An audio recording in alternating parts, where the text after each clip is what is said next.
Het is een zwarte dag voor Iris Walda uit Ljouwert. Ondanks protest wordt haar man Sami Jood uitzet naar Afghanistan. Sami is al 6 jaar getrouwd met Iris en ze hebben ook een dochterke van oorlier. 2 keer eerder zou hij uitzet worden. Dat ging net terug. Maar Jood is het dan toch Safir en met Sami onder begeleiding via Delhi naar Kabul vliegen.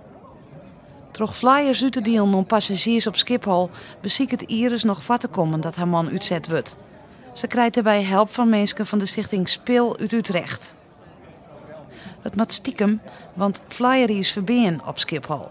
Mijn vriend die wordt vandaag uitgezet naar Afghanistan, gedwongen.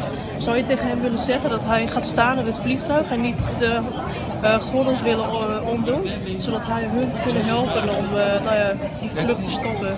Maar het is te laat. Sami zijn vliegtuig vertrekt. Afscheid nemen, mij net meer. Ja, ik ga zo naar huis. Het heeft geen zin meer om hier te zijn. We kunnen verder niks meer doen.